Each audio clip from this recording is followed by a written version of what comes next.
अब जब वृंदावन पहुंच गए हो रूप धारण करके श्री विट्ठल विपुल देव जी को, ललिता जी स्वामी श्री हरदास जी को रूप धारण करके गई हैं, वंशी श्री हितरवंश महाप्रभु के रूप में गई है, तो श्री विशाखा जी पीछे कैसे? तो विशाखा जी अद्भुत रसिका भक्ति और प्रेम लक्षणा भक्ति की विराजमान करने के लिए, वाक्य स्थापना करने के लिए श्री विशाखा जी ही श्री हरिराम व्यास जी के रूप में प्रकट हुए। आपका जन्म ओरछा में हुआ, बेतवा नदी के तट पर श्री राम राजा सरकार की भूमि ओरछा। वहां पर आप राजगुरु थे और महाराज श्री हरिराम व्यास जी इतने विद्वान थे, इतने विद्वान थे कि अपनी विद्वत्ता से इन्होंने बड़े बड़े विद्वानों को परास्त किया हुआ था। थे तो विशाखा जी के रूप में, पर अपने रूप को कहीं ना कहीं भूल रहे थे। क्यों? अपने रूप को सहचरी तब याद कर पाती है जब वृंदावन में हो। हितरवंश महाप्रभु वृंदावन में प्रकट हुए, अपना रूप याद रहा। स्वामी श्री हरदास जी वृंदावन में प्रकट हुए, अपना रूप याद रहा।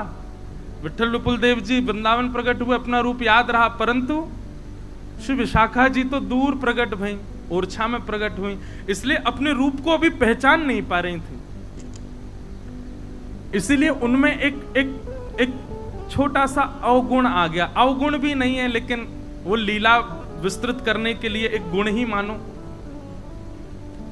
और वो अवगुण क्या था कि वे अपनी विद्वत्ता का बड़ा उनको अभिमान रहता था। आप नगर नगर जाते और वहां के विद्वानों को चुनौती देते, यदि किसी विद्वान में सामर्थ्य हो तो मुझसे शास्त्रार्थ करे। राजगुरु थे, इसलिए इनके साथ में थोड़ी बहुत सेना भी रहती थी, थोड़े बहुत सिपाही भी रहते थे इनकी सुरक्षा में। मधुकर शाह ओरछा के राजा के गुरुजी थे, तो उसने पूरी व्यवस्था कर रखी थी। और केवल मधुकर शाह नहीं, आसपास बुंदेलखंड के ना जाने कितने राजा आपके शिष्य थे।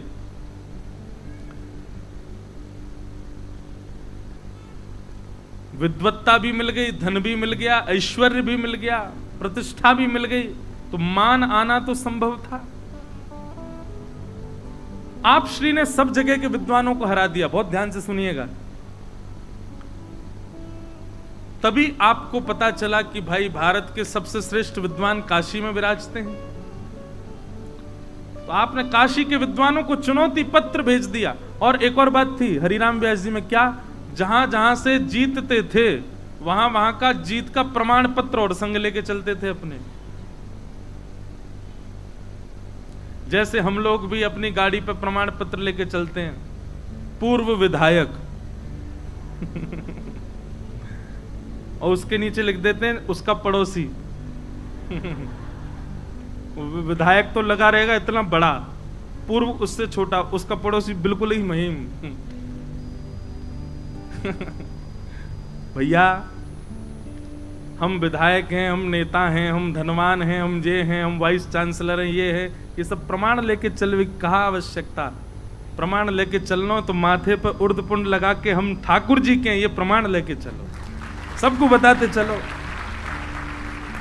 गले में कंठी माला पहन करके उर्दपुंड लगा करके माथे पर, और पूरे विश्व को बताते, प्रमाण देते चलो। कौन? ठाकुर हमरे रमण बिहारी, हम हैं रमण बिहारी। कोई भला कहे चाहे बुरा कहे, हम हो चुके रमण बिहारी। तो प्रमाण पत्र और लेके चलते थे श्री हरिराम व्यास जी। आप श्री जैसे ही काशी पहुंचे तो काशी के विद्वान घबरा गए। उनको पता था कि हम इनसे जीत नहीं पाएंगे, बहुत विद्वान हैं।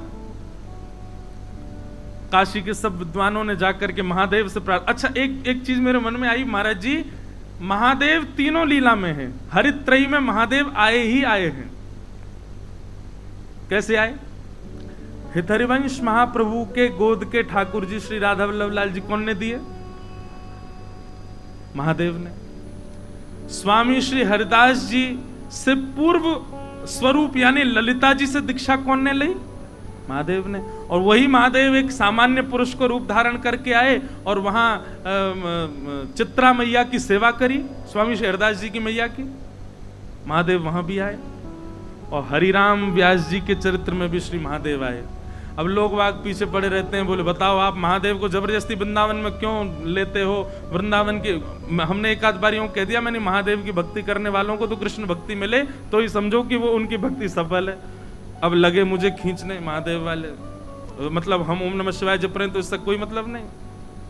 अरे भैया ये गूढ़ रहस्य कौन समझे? महादेव ही हमारी श्री जी की भक्ति के और उनके वैष्णवन के प्राकट्य करता है। महादेव की कृपा से ही लीला संवृत हुई है वृंदावन में। सब महादेव के पास गए। ब्राह्मणों ने जाकर के महादेव से कहा, हे काशी विश्वनाथ, हे विश्वंबर भगवान, ये काशी नगरी विद्वानों की नगरी है, आपके विद्वानों की नगरी है, और ये हरिराम व्यास जी ओरछा से आए हमको हराने, हमको हरा के चले जाएंगे, कलंक हमारे ऊपर लग जाएगा कि हम जीत नहीं पाए, आप हमारी रक्षा करो। अब ब्राह्मण तो ऐसा कह के गए और जाके सब सो गए।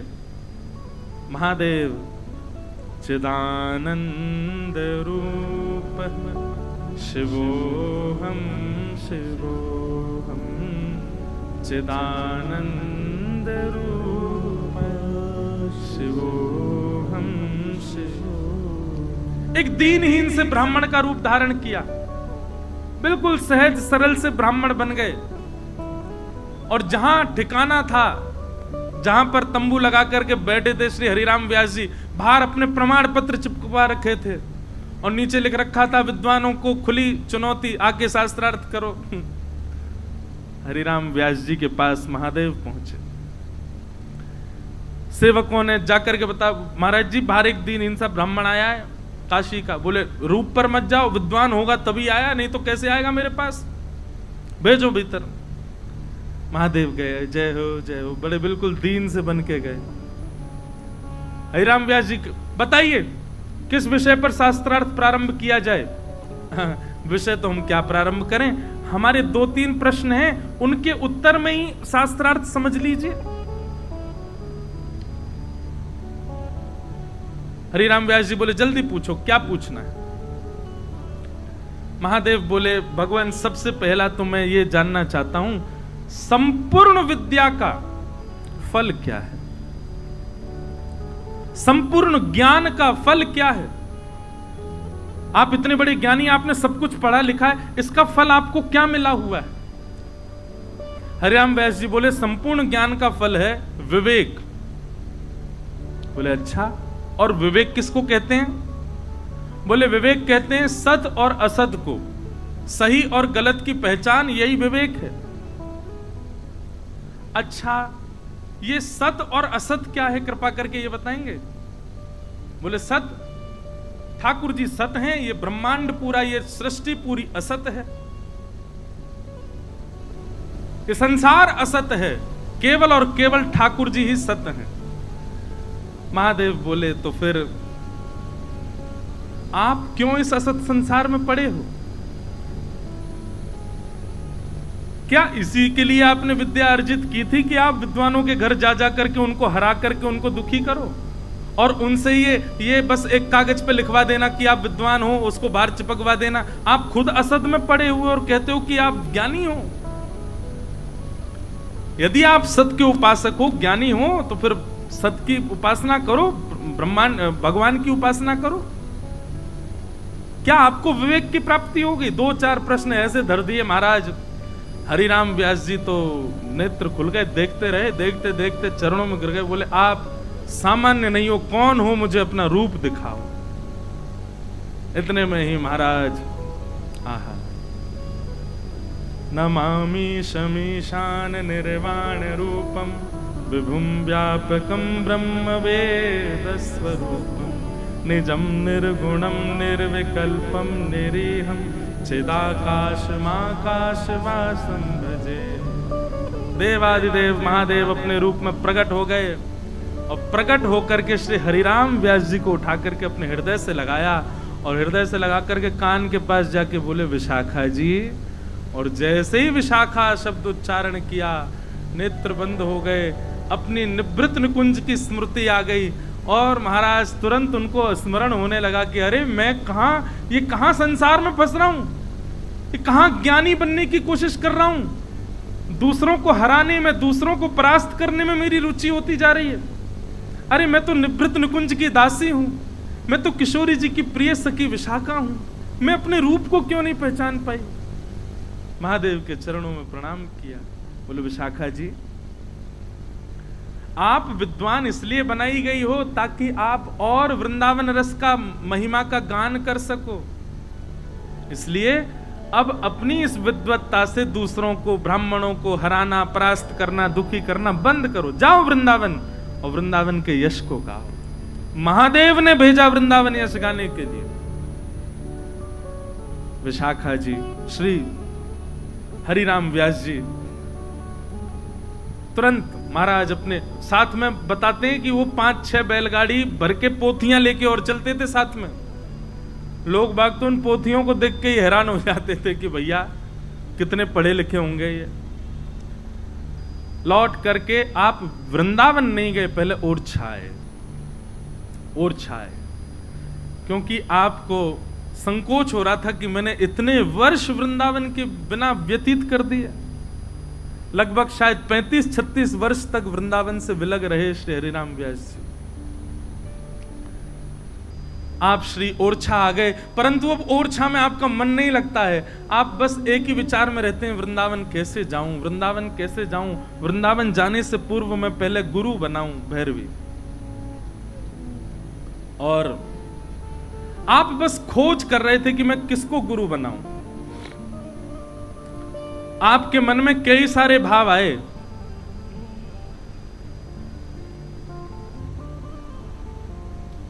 आपके मन में भाव आया, रैदास जी को गुरु बना लूं, कबीरदास जी को गुरु बना लूं, सबके जिनके नाम थे भक्तों के सबका चिंतन आया, लेकिन कहीं भी निश्चित नहीं कर पा रहे थे किसको गुरु बनाऊं। तभी ओरछा में श्री नवलदास जी महाराज का आगमन हुआ। आप श्री हितरवंश महाप्रभु जी के कृपा पात्र थे श्री नवलदास जी। और नवलदास जी आए तो बेतवा नदी के तट पर बैठे थे और भोर में सुबह सुबह का सूर्य उदय होने वाला हल्का हल्का अंधियारा है और श्री नवलदास जी महाराज वहां बेतवा नदी के तट पर बैठ करके श्री ठाकुर जी के सुंदर भोर का एक पद गा रहे हैं। प्रसिद्ध पद है, नाभाजी और हमारे श्री भक्तमाल जी की टीका में भी उस पद को अंकित किया गया। बहुत सुंदर भाव है। राजत दंपति भोर आज अति, राजत दंपति भोर आज अति, राजत दंपति भोर आज अति, राजत दंपति। देखो आज के प्रसंग में पद बहुत है, ध्यान पूर्वक सुनिएगा।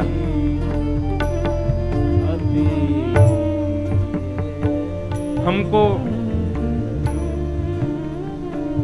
मन हो रहा है कि हम एक दिन की कथा बढ़ा दें।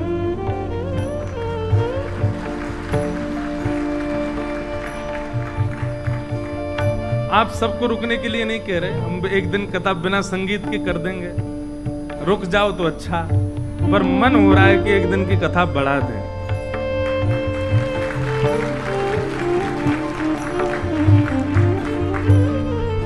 तालीनते तो यूं लग रही है कि अरे जल्दी जाओ अब। बोल वृंदावन बिहारी। लेकिन रात में पर्ची डाली जाएगी लाल जी के सामने, पर्ची तैयार रखो, आरती के समय डालेंगे। नहीं नहीं नहीं नहीं, पर्ची तैयार रखो, लाल जी आज्ञा करेंगे। नहीं सुनो, यहाँ पे नहीं, हम घर पे करेंगे, यहाँ पे तो आपके पक्ष में ही चला जाएगा वोट,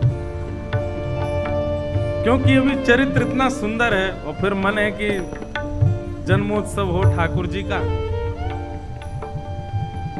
पर कल की कथा शाम को ही करेंगे। पहले सुबह का भाव था, पर मन है कि शाम को ही करें, आप सबको कोई दिक्कत हो तो कोई बात नहीं, पर हम शाम को ही करें, हैं? शाम को ही करेंगे महाराज जी। अब सुनो, गाओ। राजत दंपति भोर आज ते, राजत दंपति भोर सुरत रंग के रस में भीने,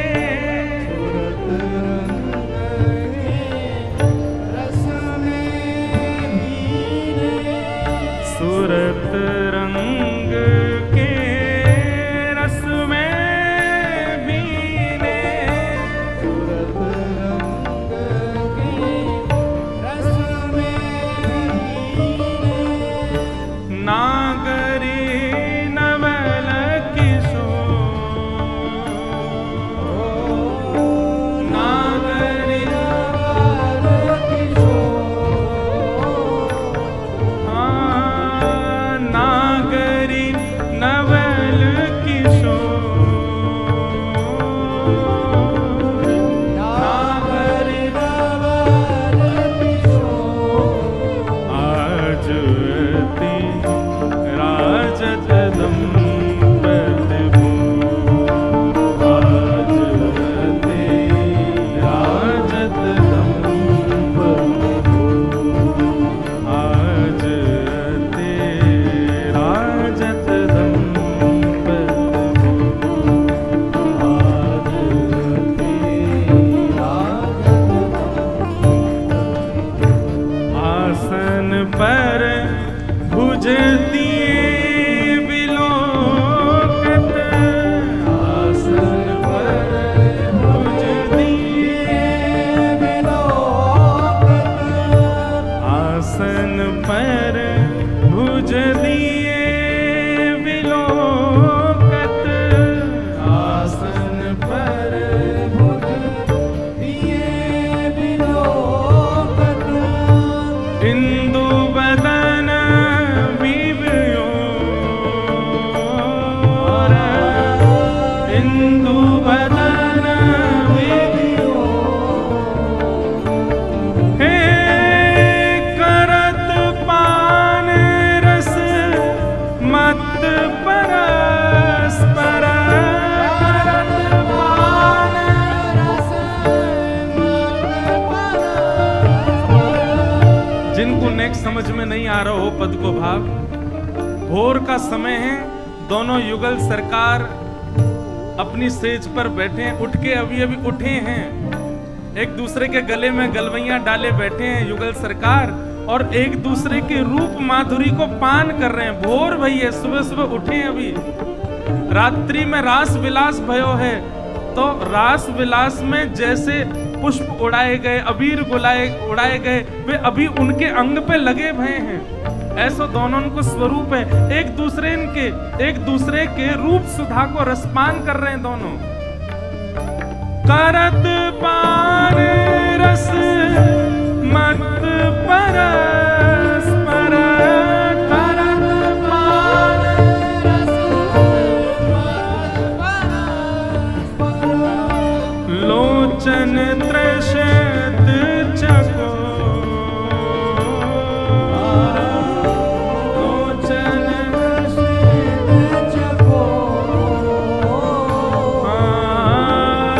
लोचन त्रषत चकोर, लोचन त्रषत चकोर, आज रे राजत दंपति भोर, आज ते राजत दंपति भोर, आज ते राजत दंपति भोर, आज ते राजत दंपति भोर। पग डगमत चलत बन बिहारत, पग डगमत चलत बन पग डगमत बन चलत बिहरत, पग डगमत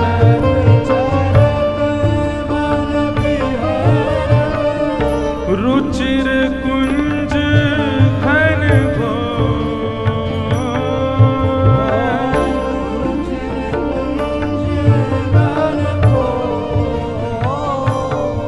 हे हिति हरिवंश लाल ललना मिल, हित हरिवंश लाल ललना, जय श्री हित हरिवंश लाल ललना मिल, हित हरिवंश लाल ललना मिल, हियो सिरावत मोर,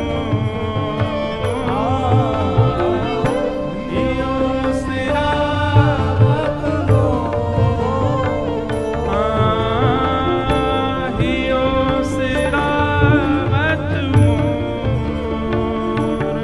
ओ हियो सिरावत मोर, आज अति राजत दंपति भूर, आज अति राजत दंपति भूर, आज अति राजत दंपति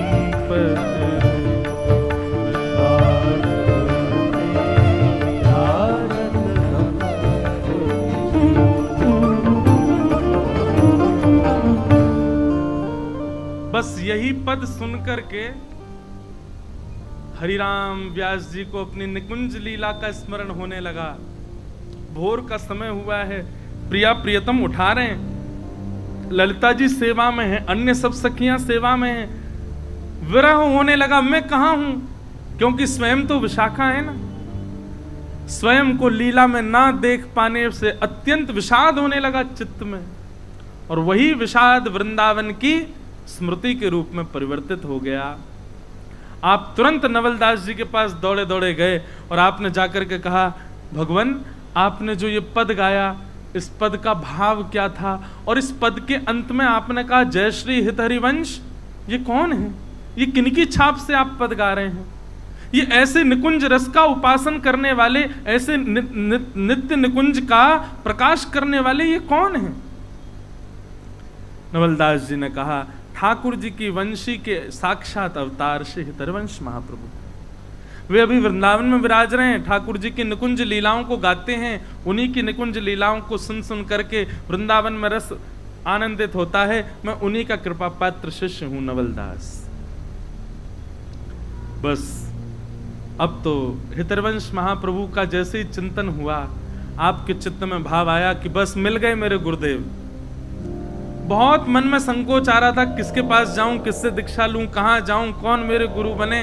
वो ज्ञानी बहुत हैं, वो ध्यानी बहुत हैं, वो जपी बहुत हैं, वो त्यागी बहुत हैं, परंतु अब मुझे मेरे गुरु मिल गए जिनके पास मुझे जाना है। ये निकुंज के उपासक श्री हितरवंश महाप्रभु यही मेरे गुरु बनेंगे। और उसी क्षण आप श्री वृंदावन को प्रस्थान कर गए। हमको अभी अभी फिर से कहा गया है कि बीच में कुछ जगह खाली है, लेकिन लोग जगह छोड़ के पीछे बैठे हैं और पीछे वृद्ध लोग परेशान हो रहे हैं, तो कृपा करके आगे आ जाओ। अब इधर वाले कि इधर वाले ये नहीं पता। कहा इधर वाले? बीच में जगह भैया छोड़ रखी है, काय को छोड़ रखी है? आ जाओ बाबू, भर लो रिक्त स्थान को। सब लोग आगे आ जाओ, विराज जाओ।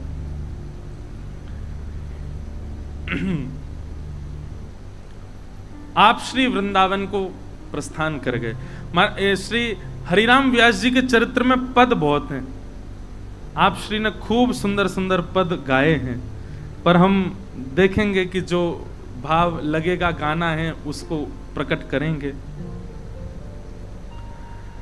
श्री हरिराम व्यास जी वृंदावन पधारे। बहुत ध्यानपूर्वक सुनिएगा सब लोग। लाला कैमरा वाले भैया नेक पीछे है जा, बोले महाराज जी ने क्या? हाँ, नेक इसको आ जाओ बस।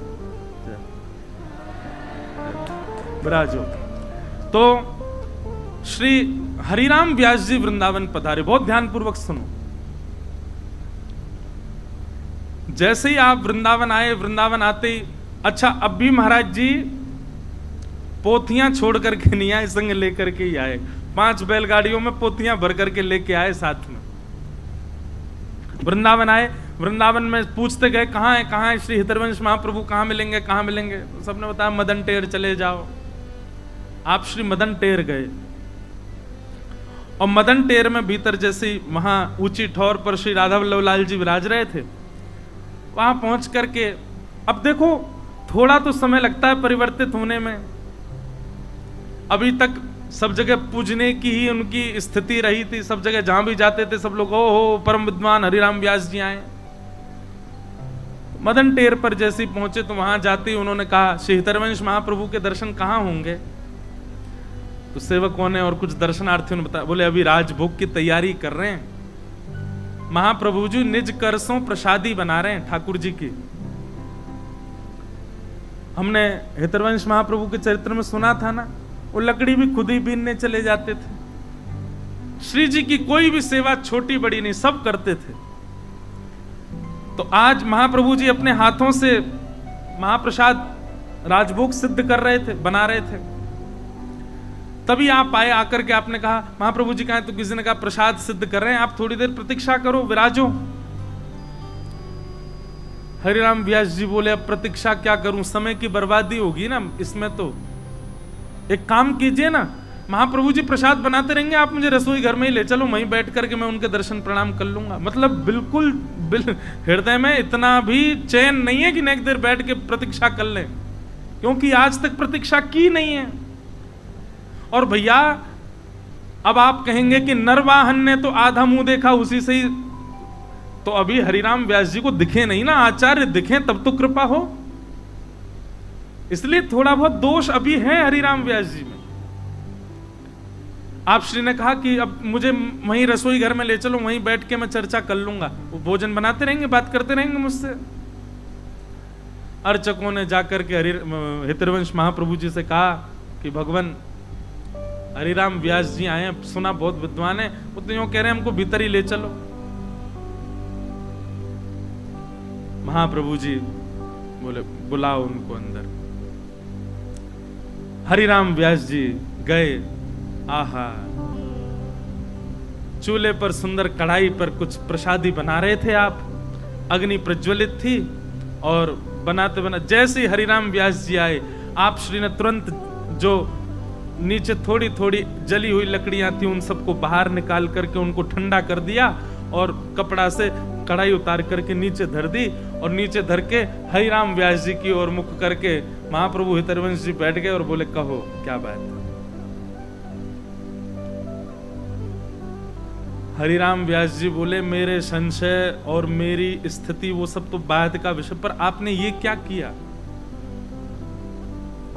आपने अग्नि क्यों बुझा दी, आपने प्रसादी सिद्ध कर रहे थे उसको क्यों रोक दिया आपने।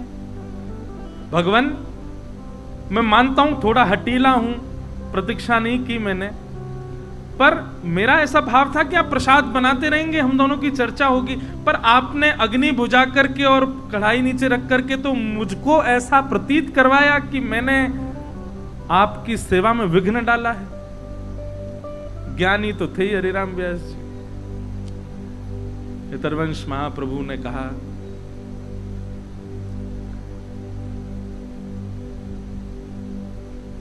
आपकी दृष्टि में, बहुत ध्यान से सुनना, हम सब सेवकों के लिए यह बहुत जरूरी बात है।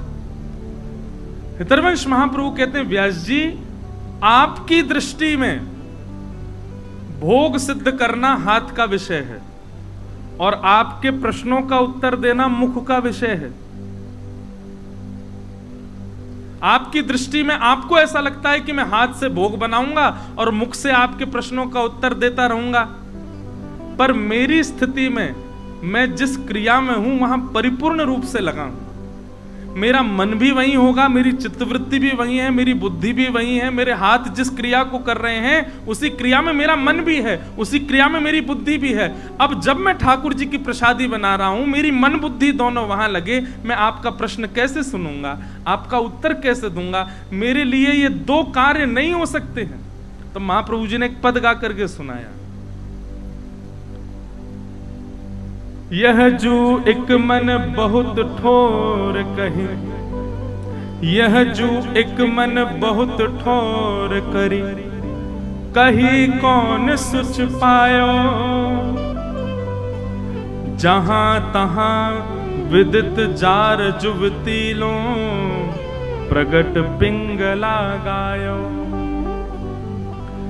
द्वैतुरंग पर जोर चढ़त हटी, परत कौन पे धायो, कही धो कौन अंग पर राखे, जो गनिका सुत जायो। जय श्री हित हरि वंश प्रपंच वंश, सब काल व्याल को खायो, यह जिय जान श्याम श्यामा पद, कमल सिंह सिर नायो। बहुत सुंदर भाव। आप श्री कह रहे हैं, यह जो एक मन बहुत ठोर कही कौन सुच पायो। मन तो एक ही है, पर हमने इसके ठिकाने बहुत सारे बना रखे हैं। कैसे? बोले जैसे एक पिंगला यानी कि एक वैश्या, हर दिन उसका एक नया प्रेमी है, ऐसे हम लोगों का हर दिन एक नया प्रेमी है। लेकिन भैया याद रहे, द्वैतुरंग पर जोर चढ़त हट, परत कौन पे धायो। दो घोड़ों पर पैर रख करके दौड़ोगे तो गिर जाओगे। हितरवंश महाप्रभु कहते हैं, जय श्री हित हरिवंश प्रपंच वंश, सब काल व्याल को खायो। व्यास जी, आपको प्रत्युत्तर देना और सेवा करना आपके लिए दो हैं, पर मैं एक जगह ही रहता हूं। आपको लगता होगा कि भोग हाथ से बनता है, पर मेरा भोग, मेरे राधा वल्लभ जी की प्रसादी मन से बनती है। मेरे राधा वल्लभ जी की प्रसादी बुद्धि से बनती है, मन से बनती है, हृदय से बनती है। हाथ तो क्रिया कर रहे हैं और मन यदि यहां लगा है तो मैं आपका उत्तर कैसे दूं? व्यास जी बोले, बस बस बस भगवान बस, मुझे प्रत्युत्तर मिल गया। मैं आज समझ गया, मेरे जीवन के जितने संशय थे सबका निराकरण आपने कर दिया। केवल एक वाणी सुनकर के श्री हितरवंश महाप्रभु जी की आप श्री ने प्रणाम किया, और प्रणाम करके सबसे पहले क्या किया, जो प्रमाण पत्र मिले हुए थे, जो इनके जिस रथ पर ये चलते थे उस रथ के बाहर भी चिपका रखे थे, काशी से जीते, यहां से जीते, वहां से, सारे प्रमाण पत्र उतारे। और 5 गाड़ी बैलगाड़ी में भर के पोथियां भरी पड़ी थी, जे उपनिषद पुराण गुण आदि सब आदि। कोई पुराण आदि की निंदा नहीं कर रहा हूं, क्षमा करें, जो वाणी जी में वही बता रहा हूं। सबको ले जा करके महाराज जमुना जी में प्रवाहित कर दिया। किसी ने आकर के कहा, बोले व्यास जी पुस्तकालय में धरवा देते, कोई और पढ़ लेता है इनको, जमुना जी में क्यों प्रवाहित कर दें? बोले भैया 40 वर्ष की उम्र है, मेरो कल्याण नहीं भयो इनते और कौन को होएगो। सब जमुना जी में पधराई दें, और पधरा करके महाराज अब तो श्री हरिराम व्यास जी की स्थिति अलग हो गई। वृंदावन के रूख हमारे मात पिता गुरु बंधु। हितरवंश महाप्रभु से आपने दीक्षा ग्रहण करके और श्री राधा वल्लभ जी की शरणागति ग्रहण कर ली, और महाराज अब तो वृंदावन में विचरण करने लगे श्री हरिराम व्यास। हरि जी हम कब होंगे ब्रजवासी, हरि जी हम कब होंगे ब्रजवासी, हरि जी हम कब होंगे ब्रजवासी, हरि जी हम कब होंगे ब्रजवासी, हरि जी हम कब होंगे ब्रजवासी। सब लोग गाओ। ठाकुर नंद किशोर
क्या कह रहे हैं हरिराम व्यास?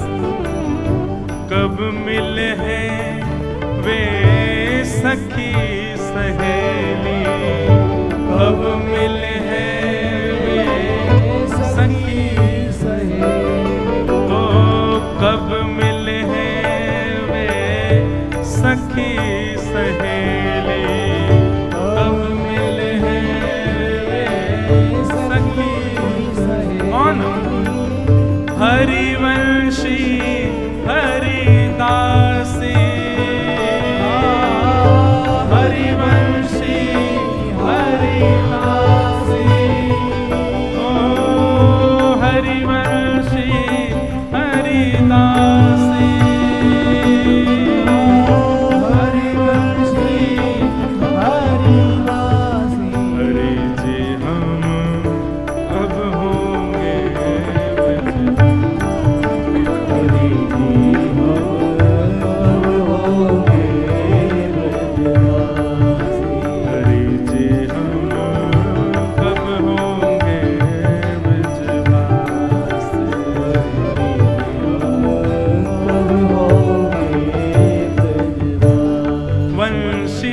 वट की शीतल छैया, वंशी वट की शीतल छैया, वंशी वट की शीतल छैया, वंशी वट की शीतल छैया। और सुभग नदी यमुना सी,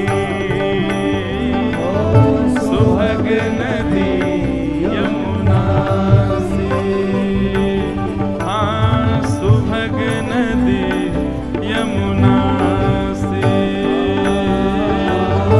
सुभग नदी यमुना सी।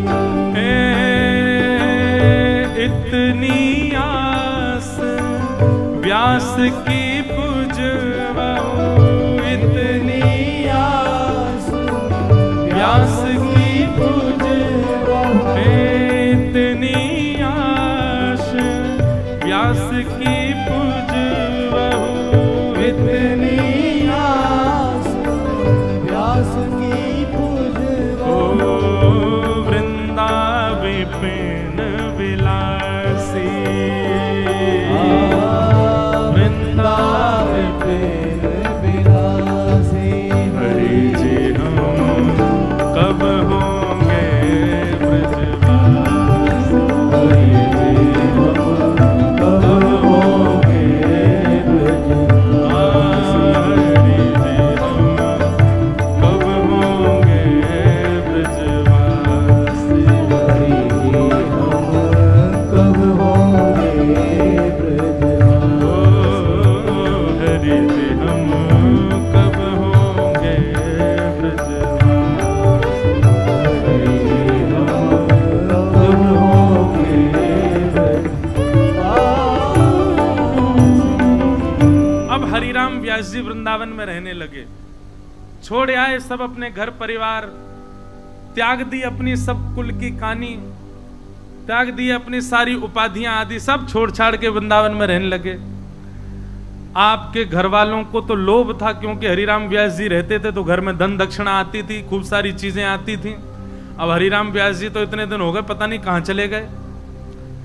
आपके घर के लोग आपको ढूंढने के लिए आए, खूब आपको संदेश भेजे, पर आप श्री लौट करके वापस ओरछा नहीं गए। और एक तो होता है कि मैं अपने नियम का पालन करूं, परंतु एक होता है कि मैं खुद भी करूंगा, इससे भी करवाऊंगा। हरिराम व्यास जी ऐसे वाले भक्त थे, स्वयं तो वृंदावन छोड़ते ही नहीं थे, और भी अगर कोई वृंदावन से जाने की बात करता था तो उसके ऊपर भी हरिराम व्यास जी ने पद गाया है। मैं अब गाऊंगा तो नहीं, बहुत सारे पद हैं, पर मैं थोड़ा बोल के बता दूं। वृंदावन तज जे सुख चाहत, ध्यान से सुनिएगा, वृंदावन तज जे सुख चाहत, ते ही राक्षस प्रेत। अब हरिराम व्यास जी की ऐसी वाणी मिलेंगी आपको, सीधे बोलते थे, बोले वृंदावन को छोड़ करके अन्य स्थानों पर जाकर के जो सुख भोगना चाहता है वही प्रेत हैं। वृंदावन तज जे सुख चाहत ते राक्षस प्रेत। कोई शब्द ऐसा आ जाए जो किसी को अनुचित लगे तो मुझे मत दोष देना, व्यास जी की वाणी है। व्यास दास के उर में बैठो मोहन कही कही देत। व्यास जी मैंने कहा कि मुझे दोष मत देना, व्यास जी की वाणी है। व्यास जी कह रहे हैं मुझे मत दोष देना, मेरे उर में बैठा हुआ मोहन बोल रहा है। वृंदावन तज जे सुख चाहत ते ही राक्षस प्रेत। दास के उर में बैठो मोहन कही कही चेत देत। ते नर राक्षस कूकर गधा ऊंट वृषभ गज बोक। व्यास जू वृंदावन तज भटकत तासिर पन हो ठेक। आई एम सॉरी, पर व्यास जी की वाणी ऐसी है। अच्छा, ये बात किन के लिए कही जा रही है? जो वृंदावन में जन्मे हैं और वृंदावन को छोड़ छाड़ के कहीं और पड़े हैं, उनके लिए बात कही जा रही है कि वृंदावन छोड़ छाड़ के और जो और कहीं पड़े भये हैं। एक प्रकार से देखा जाए महाराज जी हमारा भी जन्म वृंदावन में, हम भी बाहर ही रहते हैं ज्यादातर, लेकिन सुनो, लेकिन बाहर रह के क्या कर रहे हैं? वृंदावन को गा रहे हैं, वृंदावन को गवा रहे हैं, वृंदावन की महिमा के लिए पढ़े हैं। जे बढ़िया है। देखो व्यास हम तो फ्री है गए, हम नहीं है ये। कौन? ते राक्षस कूकर गधा ऊंट वृषभ गज बोक। व्यास जू वृंदावन तज भटकत तासिर पनिहो ठोक। पनिहा समझते किसको कहते हैं? चप्पल को बोलते हैं पनिहा ठोक। ऐसे नैष्ठिक महाराज ब्रजवासी बन गए, ब्रज को छोड़ के कहीं नहीं जाते। और वृंदावन एक बार कोई आ जाता है तो उसको प्रणाम करते हैं। हरिराम व्यास जी पूछते कहां से आए? बोले हम इंद्रप्रस्थ से आए, हम वहां से आए। उसको प्रणाम करते हैं, अब मत जाना यहां से, यहीं रहो, वृंदावन में ही रहो। और वृंदावन से जाता हुआ कोई दिखाई दे जाता तो हरिराम व्यास जी अपनी चप्पल उठा दे, बोले भाग यहां से, प्रेत भूत, वृंदावन छोड़ के जा रहा है, कितना बड़ा दुर्भाग्य तेरा, वृंदावन छोड़ के जा रहा है। ऐसे श्री हरिराम व्यास जी अब जो वृंदावन के लिए छोड़ के जाने वालों के लिए ऐसा कहते, स्वयं छोड़ के कैसे चले जाएं? आपके घर वालों ने खूब प्रयास किया कि श्री हरिराम व्यास जी को लेकर के जाना, हरिराम व्यास जी नहीं गए। घर वालों ने कहा ये ऐसे तो आएंगे नहीं, और अगर ये नहीं आए तो घर कैसे चलेगा? और घर तो चल ही जाता, पर एक घर के लोगों को लोभ था, भाई ये इनकी वजह से हमारी पूंछ है सब जगह, और ये वृंदावनवासी हो गए, बाबा जी बन गए यहाँ के। तो घर के लोगों ने क्या किया, ओरछा गए, और ओरछा में जाकर के वहां के राजा, उनके तो गुरु जी हैं ये, तो घर के लोगों ने जाके मधुकर शाह से कहा, बोले कि हमारे पतिदेव तुम्हारे गुरुदेव वहां चले गए। बच्चे जाके रोने लगे, इनके 3 बेटा 1 बेटी थे। तो मधुकर शाह ने कहा नहीं नहीं नहीं, आप चिंता मत करिए, हम अभी व्यवस्था करते हैं, हम बुलवाएंगे उनको। सैनिकों को भेज दिया, जाओ जाकर के श्री हरिराम व्यास जी को लेकर के आओ, कहो कि राजा ने भेजा है बुलाने के लिए, बुला ले। सैनिक आकर के वृंदावन में बस गए। हरिराम व्यास जी को जैसी पता चली कि सैनिक आ गए तो दौड़ दौड़ के भागते, छुप जाते, कभी जमुना जी में बैठ जाते, कभी लता गुल्मों में छुप जाते, इनको मैं दिख नहीं जाऊं, मुझे ले जाएंगे। और कोई हट तो नहीं करेगा, लेकिन प्रार्थना भी क्यों सुनूं मैं वृंदावन से जाने की? नहीं मानते थे। सैनिकों के तो चंगुल में नहीं आ पाए। अब की बार मधुकर शाह राजा ही आ गया लेने के लिए, और तो पूरी अपनी सेना लेकर के आया, रथ पर बैठ करके, हाथी घोड़ा जाने क्या क्या लेके आया, ससम्मान गुरु जी को लेकर के वापस आऊंगा। और मधुकर शाह बड़ा चतुर था, उसने सोचा कि अब इनके हृदय में तो नैष्ठिक वृंदावनवास बस चुका है, ये तो जाएंगे नहीं छोड़ के वृंदावन। उसने कहा इनके गुरुजी श्री हितरवंश महाप्रभु, उनसे जाकर के मैं कहूंगा वो इनको आज्ञा करेंगे तो इनको जाना पड़ेगा। और मधुकर शाह सीधे गया, श्री राधा वल्लभ जी के चरणों में प्रणाम किया। हितवंश महाप्रभु ने बिठाया, भाई राजा है ओरछा का। चरणों में प्रणाम करके कहा, भगवान आपसे एक वस्तु चाहते हैं। बोले क्या? बोले आपके अनन्य शिष्य हरिराम व्यास हमारी ओरछा की निधि हैं, वो आप कृपा करके उनको हमको वापस दे दीजिए। हितवंश महाप्रभु ने पहले तो कहा कि भैया देखो उनके चित्त में अब वृंदावन बस चुका है, क्यों ले जाना चाहते हो उनको? तो मधुकर शाह ने एक बड़ी चतुराई भरी बात कही कि अगर वे वृंदावन में रहेंगे तो केवल उनका कल्याण होगा, लेकिन वे ओरछा चले जाएंगे तो जान रहे कितने जीवों का कल्याण होगा। महाप्रभु जी ने विचार किया, बात तो सही है तुम्हारी। हरिराम व्यास जी का जो ज्ञान है, हरिराम व्यास जी का जो वाणी है, वो निश्चित ही मानव कल्याण करने वाली है। बोले वही मैं कह रहा हूं, आप कृपा कर आप उनको बोलिए ना, वो चलें वापस ओरछा। ठीक है, शाम को दर्शन करने आएंगे राधा वल्लभ जी के, तो मैं आज्ञा कर दूंगा। आपकी बात ये अच्छी लगी, कभी जब भी आते रहा करेंगे वृंदावन, बाकी वो रहें ओरछा में, मैं आज्ञा कर दूंगा उनको। मधुकर शाह तो आनंदित हो गया, बोले ये काम बढ़िया हो गया, गुरु जी की आज्ञा वो टालेंगे नहीं। उस समय श्री हरिराम व्यास जी निधिवन राज में स्वामी श्री हरिदास जी के दर्शन करने गए थे। कितने सौभाग्यशाली श्री हरिराम व्यास जी, आपको दोनों आचार्यों का सुख प्राप्त हुआ, श्री स्वामी हरिदास जी का भी और हितवंश महाप्रभु का भी।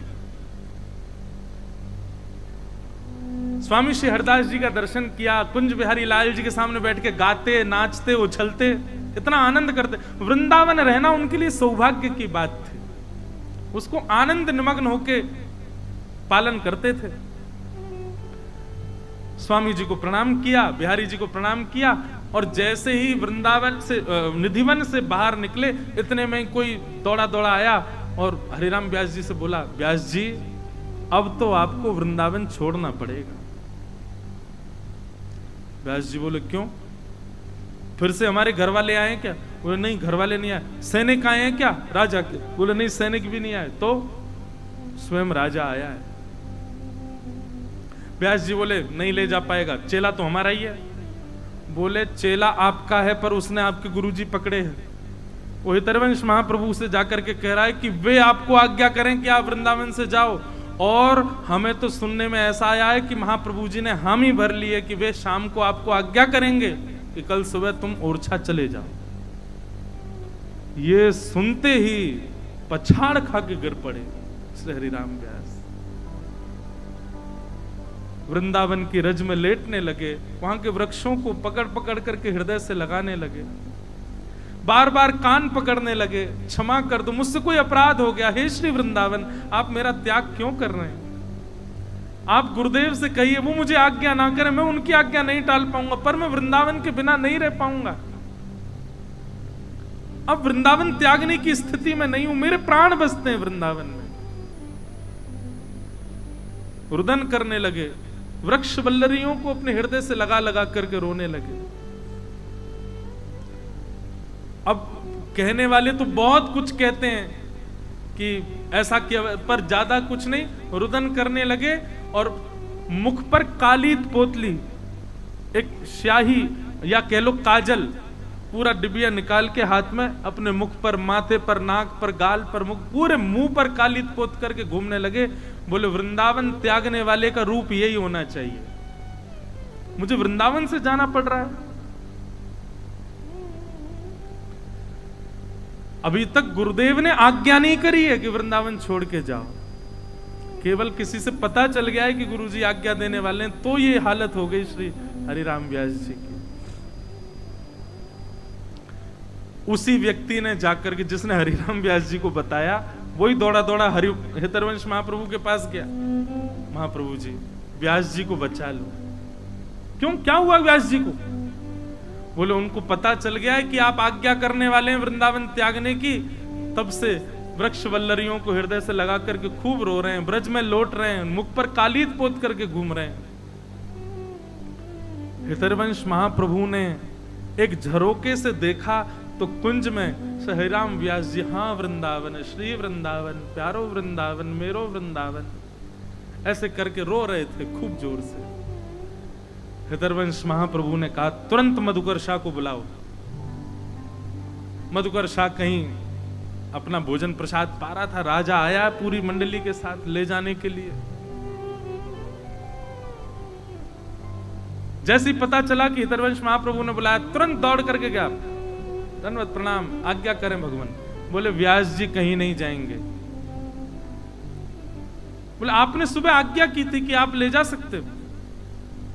बोले हरिराम व्यास यदि वृंदावन में बस रहा होता तो मैं आज्ञा करता कि हरिराम व्यास को ले जाओ, पर अब स्थिति ये हो गई है कि वृंदावन हरिराम व्यास में बसता है, कैसे दूर करोगे? स्थिति तो देखो उनकी, वो वृंदावन के बगैर क्षण भर नहीं रह सकता, उसको कहां ले जाओगे?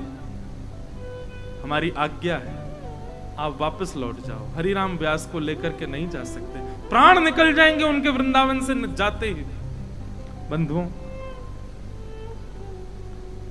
जब तक ऐसी, हम एक बात बहुत प्रेम पूर्वक कह रहे हैं, जब तक ऐसी स्थिति वृंदावन के प्रति ना हो जाए तब तक बाहर जन्म लेने वाले या बाहर विराजने वाले लोगों को वृंदावन में बसने की भावना नहीं रखनी चाहिए।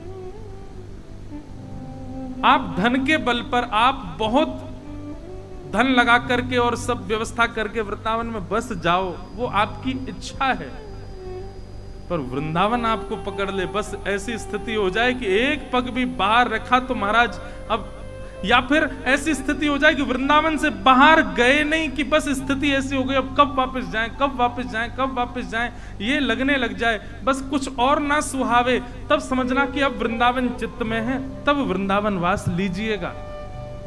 नहीं तो तब तक केवल वृंदावन का स्मरण करो, वृंदावन जाओ, दर्शन करके आओ, वृंदावन का चिंतन करो, वृंदावन को अपने हृदय में विराजमान करो, पर वृंदावन जब तक आपको पकड़ ना ले तब तक वास करने की स्थिति मत रखना।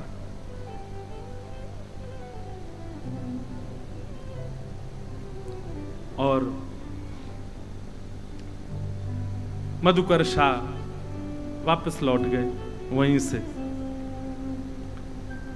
बोले ये तो नहीं आए, अब तो क्या बताएं, अब उन्होंने ही मना कर दिया तो ये कैसे जाएंगे मेरे साथ। लेकिन मधुकर शाह वहां विचलित हो रहा था, वहां व्याकुल हो रहा था कि गुरुजी के बिना कैसे रहें ओरछा में। तब मधुकर शाह ने कहा एक बार और प्रयास करता हूं, तो अब की बार संतों की टोली भेजी, आप जाओ हरिराम व्यास जी को उठा लाओ, कैसे भी ले आओ वहां से, वृंदावन से।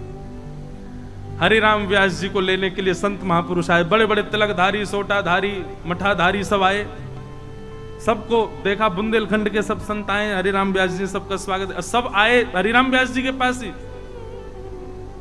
सबकी व्यवस्था करी। संतों को तब बड़ा, अभी आगे चरित्र और सुनिएगा, इतना सम्मान करते संत महापुरुषों का, सबको बना बना के प्रसादी पवाते। संत बोले देखो व्यास जी हम आपको ले जाने के लिए आए और इसी में आपकी भलाई है, आपके परिवार की भलाई है, पूरे बुंदेलखंड की भलाई है कि आप वापस चलो।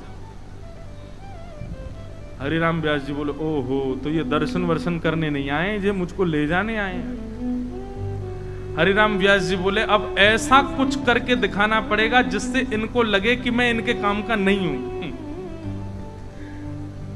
जो अपनों सुख चाहे हो तो मूर्ख बन के रहो। हरिराम व्यास जी बोले अब तो कुछ ऐसा करना पड़ेगा कि जिससे इनको ये लगे कि मैं इनके अब काम का नहीं रह गया, ये तभी छोड़ के जाएंगे मुझको। सोचो वृंदावन बसने के लिए इतने इतने इतने षड्यंत्र कौन ने किए होंगे, वृंदावन से ले जावे के और वृंदावन रखवे के इतने उपाय कौन ने किए होंगे। हरिराम व्यास जी बोले रुको, सब संतों को समय बता दिया, हाँ भाई इतने बजे वहां चले जाया करो दर्शन करने, इतने बजे 2-3 दिन दर्शन करो फिर चलते हैं। सबको कहा राधा वल्लभ जी में प्रसादी पाओ, राजभोग की वहीं पर बढ़िया कड़िया वो सब रोटी मिलती है, खिचड़ी वादी सब, ठाकुर जी का अधरामृत सेवन करो। सब संतों से कहा आज वहीं प्रसादी पाओ। सब संत वहां प्रसादी पाने गए। हरिराम व्यास जी ऐसे समय पर पहुंचे कि प्रसादी पूरी हो गई और सब संत आदि सब अपनी पत्तल व्यवस्थित कर रहे थे। सब संतों को पंगत पवाने के बाद, भक्तों को देने के बाद में जो झाड़ू लगाने वाली मेहतरानी थी, झाड़ू लगाती थी, थोड़ा बहुत बचा हुआ जो पकौड़ी और कुछ कड़ी आदि थी वो उसको दे दी। वो अपना बाहर सिड्डी पर बैठ के पा रही थी। इतने में हरिराम व्यास जी आए। हरिराम व्यास जी जैसे आए तो संत सब पत्तल अपनी समेट रहे, सबने देखो ओहो व्यास जी आ गए। हरिराम व्यास जी ने आकर के सबसे कहा भैया एक पत्तल और, लोग बोले अब तो प्रसादी महापूर्ण है गई, अब ना बची प्रसादी। हरिराम व्यास जी बोले ओहो प्रसादी पूर्ण है गई। सब संत बोले आज तो व्यास जी आप भूखे रह गए। बोले नहीं नहीं मेरी व्यवस्था है गई। बोले कहाँ है गई? तुरंत आप बाहर गए और झाड़ू लगाने वाली मेहतरानी लेके बैठी बात से बोले ला दे दे या में मुंह को खवाए दे। अब सब संत बोले राम राम राम राम। ये झाड़ू लगाने वाली मेहतरानी के हाथ से प्रसाद मांग रहे हैं। अब वो पीछे हटे, व्यास जी छुपियो मत। अरे तू कहां भाग रही है, यहाँ पे आ, दे हाथ में दे प्रसाद दे। उसने जैसी कड़ी पकौड़ी हाथ में पधराई तुरंत पा गए। संत बोले भ्रष्ट हो गया जी, हमारे किसी काम का नहीं है अब। आहा व्यास मिठाई विप्र की तामे लागे आग, वृंदावन के स्वपच की झूठन खाए माग। अरे भैया बड़े बड़े सेठन की बड़े बड़ी जगह की मिठाई मिले उनमें आग लगे, लेकिन वृंदावन को तो कोई स्वपच भी हो, वृंदावन में कोई जाति को भी हो, वाकई झूठन भी मांग के पा लो भैया। वृंदावन में रहो तो ऐसे रहो। एक अभयदास जी करके एक बड़े अच्छे रसिक हैं, उन्होंने बहुत सुंदर सुंदर पद लिखे वृंदावन के, और वो हरिराम व्यास जी का ही पालन करते हैं। वो क्या कहते हैं? धन धन वृंदावन के सुआ, वृक्षन की खोतर में जन्मे बड़े भाग से हुआ। धन धन वृंदावन के बंदर, आन कान कहू की नाही माने, लूटे सबके अंतर। धन धन वृंदावन के बंदर। आहा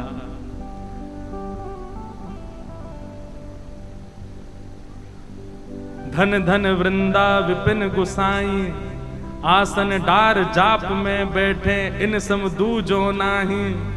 और धन धन वृंदावन के गधा क्या कर रहे हैं? बोले माटी ईट पीट पे धोवे सबके बनावे द्वारे।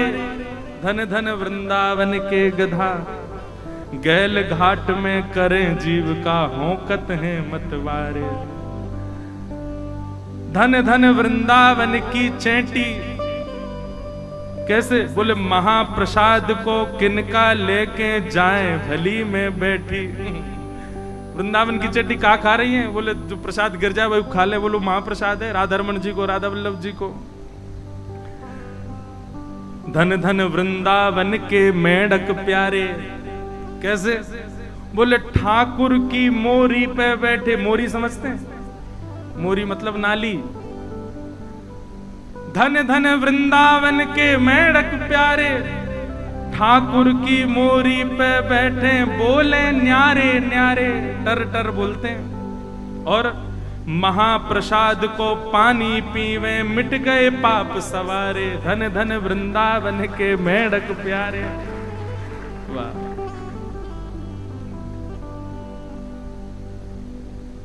धन धन वृंदावन के मच्छर प्यारे, कैसे? साधु संत को अंग लगावे, साधु संत को साधु संत के अंक लगत हैं भजन करावन वारे। जिन महात्मान के आप पैर नहीं छू सकते, उनके हाथन पे डस जाएं, उनके गालन पे खा जाएं, उनके गाल पे खा जाएं, भजन करवे वाले साधु उनके अंग लग जावे। ये मच्छर कितने सौभाग्यशाली। जमुना तीर नीर पे बैठे गुज्जरे मतवारे। धन धन वृंदावन के मच्छर प्यारे। और धन धन वृंदावन की डुकरिया, डुकरिया मतलब बूढ़ी मैया। धन धन वृंदावन की डुकरिया, प्रात होत जमुना को जावे, सुकरी जाए सुकरिया। और आसन बासन घर में नाही नाही हड़िया परिया। धन धन वृंदावन की डुकरिया। ऐसे वृंदावन रस महिमा। तो सब साधु महात्माओं ने जैसे ही देखा हरिराम व्यास जी की स्थिति देख करके सबने बोली भैया जी हमारे काम के नहीं है, इनको छोड़ छाड़ के चलो सबरे। और सब महात्मा वृंदावन छोड़ करके श्री हरिराम व्यास जी को चले गए। हरिराम व्यास जी अब नाचन लगे, जय हो धन धन वृंदावन, अब मैं कोई के काम को नहीं हूं। इतने यत्न किए, इतने ग्रंथ पढ़े, इतनो सब कछु भजन कियो, कोई मेरो वृंदावन नहीं छुड़ा पायो। या कढ़ी की पकौड़ी की बलिहारी जाऊं, या ने मेरो वृंदावन बास करवा दियो, या से मेरो वृंदावन बास भयो। ऐसे श्री हरिराम व्यास जी। लेकिन हरिराम व्यास जी का पीछा नहीं छूटा। अब क्या हुआ, रुक जाओ, इतनी जल्दी विश्राम नहीं, आज तो कथा होने दो भाव से। हाँ, अब हुआ क्या कि श्री हरिराम व्यास जी तो गए नहीं और छा। मधुकर शाह राजा ने क्या किया, इनके पत्नी और बच्चों को वृंदावन भेज दिया, और वहीं आपने किशोर वन के पास में एक भूमि पर बढ़िया घर बनवा करके बच्चे परिवार सब वहीं विराजमान करवा दिए। पहले तो हरिराम व्यास जी को कष्ट सा हो रहा था, बोले जे काय को प्रपंच आ गया, लेकिन हरिराम व्यास जी को तो प्रसन्नता होती, कोई वृंदावन बसे, बोले बढ़िया चलो सब वृंदावन बस गए, अब यहीं रहो। अब तो श्री हरिराम व्यास जी के आनंद की सुख की महिमा नहीं। हरिराम व्यास जी क्या करते हैं पूरे दिन, कभी वृंदावन बिहारी लाल का दर्शन करने जाते हैं, गोविंद देव जी का दर्शन करने, तब वृंदावन में विराजते थे गोविंद देव जी, गोविंद देव जी का दर्शन करने जाते हैं, गोपीनाथ जी का दर्शन करने जाते हैं, और बिहारी जी का दर्शन करने जाते हैं। जहां जहां जाते हैं वहां के ठाकुरों की सुंदर सुंदर पदावली राग रागनियों में गा गा करके सुनाते हैं।